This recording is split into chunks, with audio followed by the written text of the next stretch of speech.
السلام علیکم، RFI digital T V سے اہم خبروں کے ساتھ میں ہوں نارین چودھری۔ سب سے پہلے ہیڈ لائنز۔ پاکستان اور چین سی پیک کے دوسرے مرحلے میں داخل، چین کی سرمایہ کاری سے پاکستان کا معاشی منظرنامہ یکسر تبدیل۔ وزیر اعظم شہباز شریف کا چینی بینکوں اور کمپنیوں کو ایوارڈز دینے کی تقریب سے خطاب۔ نواب شاہ کے قریب ٹرین کا حادثہ، ہزارہ ایکسپریس کی 8 بوگیاں پٹری سے اتر گئیں، 34 افراد جاں بحق، 120 سے زائد زخمی۔ وزیر اعظم شہباز شریف کا اظہار افسوس، آرمی چیف نے امدادی سرگرمیوں کے لیے خصوصی ہدایات جاری کر دی۔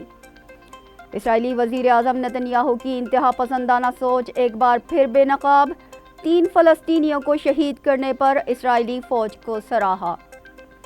یوکرین میں امن مذاکرات کی کوشش، سعودی عرب کی میزبانی میں 2 روزہ اجلاس اختتام پذیر۔ تمام ممالک کے شرکاء یوکرین میں امن بحالی کے لیے پرعزم۔ پڑوسی ممالک دخل اندازی سے دور رہیں، فضائی حدود کی خلاف ورزی کی تو بھرپور جواب دیں گے، نائجر کے فوجی حکمرانوں کا اعلان۔ بیرون ملک حملے جہاد نہیں جنگ ہیں، افغان سپریم لیڈر ہیبت اللہ اخونزادہ کا 2 ٹوک بیان۔ پاکستان کا قومی کرکٹ ٹیم کو ورلڈ کپ 2023 میں شرکت کے لیے بھارت بھیجنے کا فیصلہ۔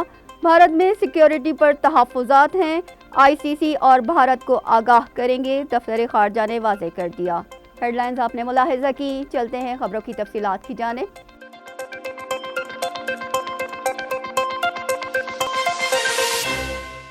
اسلام آباد میں معروف چینی بینکوں اور کمپنیوں کو ایوارڈز دینے کی تقریب۔ وزیر اعظم شہباز شریف کا کہنا ہے کہ سی پیک کے دوسرے مرحلے میں داخل ہو گئے ہیں، اقتصادی زونز کو فوقیت دیں گے۔ اسلام آباد میں معروف چینی بینکوں اور کمپنیوں کو ایوارڈز دینے کی تقریب سے خطاب کرتے ہوئے شہباز شریف نے کہا کہ پاکستان کی ترقی میں کردار ادا کرنے والی چینی کمپنیوں کے نمائندوں سے مل کر بہت خوشی ہوئی ہے۔ پاک چین دوستی نے اہم سنگ میل عبور کر لیا ہے اور مستقبل میں ساتھ چلنے کا اعادہ بھی کیا ہے۔ چینی کمپنیوں نے سی پیک میں $30 بلین سے زیادہ کی سرمایہ کاری کی ہے۔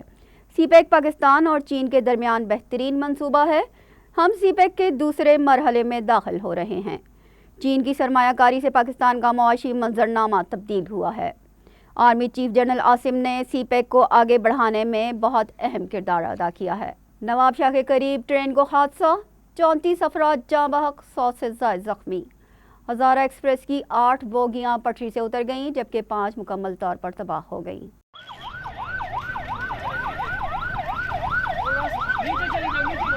کراچی سے پنڈی جانے والی ہزارہ ایکسپریس کی 8 بوگیاں پٹری سے اتر کر الٹ گئیں۔ ٹرین حادثے میں 34 افراد جاں بحق ہو گئے جبکہ 100 سے زائد زخمی ہوئے ہیں۔ جاں بحق ہونے والے 28 افراد کی شناخت کر لی گئی۔ بوگیوں کو پٹری سے ہٹا کر ڈاؤن ٹریک بحال کر دیا گیا ہے۔ کراچی سے پنڈی جانے والی ہزارہ ایکسپریس کی 8 بوگیاں پٹری سے اتر کر الٹ گئیں۔ ٹرین حادثے میں 34 افراد جاں بحق ہو گئے جبکہ 100 سے زائد زخمی ہوئے ہیں۔ جاں بحق ہونے والے 28 افراد کی شناخت کر لی گئی۔ بوگیوں کو پٹری سے ہٹا کر ڈاؤن ٹریک بحال کر دیا گیا ہے۔ زخمیوں کا علاج پیپلز میڈیکل اسپتال میں جاری ہے۔ 120 سے زائد مریض ڈسچارج کر دیے گئے ہیں۔ 30 زیر علاج زخمیوں میں بیشتر خواتین اور بچے ہیں۔ سانگھڑ کے پسماندہ گاؤں سرہاڑی میں موبائل سگنل ہیں، نہ ہی بجلی۔ پاک فوج اور رینجرز کو ریسکیو کرنے میں دشواری کا سامنا کرنا پڑ رہا ہے۔ جہاں بحق افراد کی آبائی علاقوں میں تدفین جاری ہے۔ ریلوے حکام کے مطابق ابتدائی تحقیقات سے معلوم ہوا ہے کہ ٹریک ٹوٹا ہوا تھا اور ٹریک کو لکڑی کی مدد سے جوڑا گیا تھا۔ ریلوے حکام کا مزید کہنا ہے کہ حادثے کی وجوہات تاحال معلوم نہیں ہو سکیں۔ وزیر ریلوے سعد رفیق کہتے ہیں کہ ٹرین حادثے کی تحقیقات کا حکم دے دیا ہے۔ حادثے کا شکار ٹرین کی رفتار 45 کلومیٹر فی گھنٹہ تھی۔ تکنیکی خرابی یا تخریب کاری حادثے کا سبب ہو سکتے ہیں۔ ٹرین حادثے کو ہر پہلو سے دیکھا جا رہا ہے۔ ٹرین حادثے پر وزیر اعظم شہباز شریف کا اظہار افسوس، زخمیوں کی مکمل دیکھ بھال سے متعلق ہدایات جاری کر دی۔ صادق سنجرانی، بلاول بھٹو، محسن نقوی اور وزیر اعلیٰ سندھ کا بھی حادثے پر اظہار افسوس۔ وزیر اعظم شہباز شریف کا ٹرین حادثے پر اظہار افسوس، انتظامیہ کو زخمیوں کو بہترین اور فوری طبی سہولیات فراہم کرنے کی ہدایات جاری کر دی۔ چیئرمین سینٹ صادق سنجرانی، وزیر خارجہ بلاول بھٹو اور نگران وزیر اعلیٰ محسن نقوی کا بھی قیمتی جانوں کے ضیاع پر دکھ کا اظہار۔ وزیر اعلیٰ سندھ مراد علی شاہ نے زخمیوں کی پیپلز میڈیکل اسپتال میں عیادت کی اور تمام طبی سہولیات کا جائزہ لیا۔ ٹرین حادثے میں پاک فوج اور رینجرز کی ٹیمیں بھی امدادی کاموں کے لیے پہنچ گئیں۔ آرمی چیف نے امدادی سرگرمیوں کے لیے خصوصی ہدایات جاری کر دی ہیں۔ ٹرین حادثے کے بعد پاک فوج اور رینجرز کی ٹیم بھی امدادی کاموں کے لیے پہنچ گئی ہیں۔ آرمی چیف نے امدادی سرگرمیوں کے لیے خصوصی ہدایات جاری کر دی۔ میجر جنرل حسین نے حیدرآباد کا جائے حادثہ کا دورہ کیا۔ ان کا کہنا ہے کہ تمام بوگیوں کو کلیئر کر دیا گیا ہے، جبکہ ایک بوگی کو کرین سے اٹھایا جائے گا۔ جہاں پہ لوگ پھنسے ہوئے تھے وہ اس پہ ریسکیو ڈپارٹمنٹ ڈبل 2 نے بڑا اچھا کردار ادا کیا۔ رینجرز اور فوج کے جوان پہنچے، انہوں نے پوری طور پہ لوگوں کو جو ہے وہ بوگیوں سے نکالا جہاں جہاں سے نکال سکتے تھے، اور زخمیوں کو جلد سے جلد جو ہے وہ فرسٹ ایڈ دی گئی اور ان کو اسپتال پہنچایا گیا۔ جو زخمی تھے ان میں کوئی کریٹیکل نہیں ہے انشاءاللہ، اور باقی جو جن کی ڈیتھ ہو گئی اللہ تعالیٰ ان کو جوار رحمت کی جگہ عطا فرمائے۔ زخمیوں کو اسپتال فوری طور پر منتقل کیا گیا ہے۔ امدادی سرگرمیوں میں حصہ لینے میں مقامی افراد کے شکر گزار ہیں۔ ریسکیو 1122 اور رینجرز نے ریسکیو میں اہم کردار ادا کیا ہے۔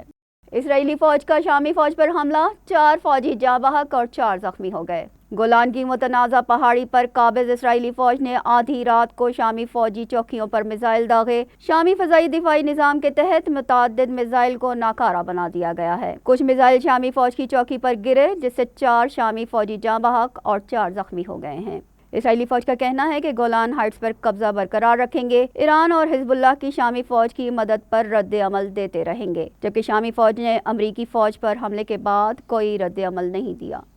اسرائیلی وزیر اعظم نتن یاہو کی انتہا پسندانہ سوچ ایک بار پھر بے نقاب ہو گئی۔ مغربی کنارے جنین میں 3 فلسطینیوں کو شہید کرنے پر اسرائیلی فوج کو خوب سراہا۔ اسرائیلی فورسز کے نہتے فلسطینیوں پر مظالم جاری، فائرنگ کر کے مزید 3 فلسطینیوں کو شہید کر دیا گیا۔ صہیونی فورسز نے مغربی کنارے میں جنین مہاجر کیمپ کے قریب کار پر فائرنگ کی۔ انتہا پسند اسرائیلی وزیر اعظم کی اشتعال انگیزی فلسطینیوں کو شہید کرنے پر فوجیوں کی تعریف کی۔ نتن یاہو کا کہنا ہے کہ اسرائیل کہیں بھی اور کسی بھی وقت ایکشن کا حق رکھتا ہے۔ دوسری جانب حماس نے فلسطینی شہریوں کی شہادت کا بدلہ لینے کا اعلان کر دیا ہے۔ یہاں وقت ہوا ہے ایک بریک کا، بریک کے بعد دوبارہ حاضر ہوتے ہیں۔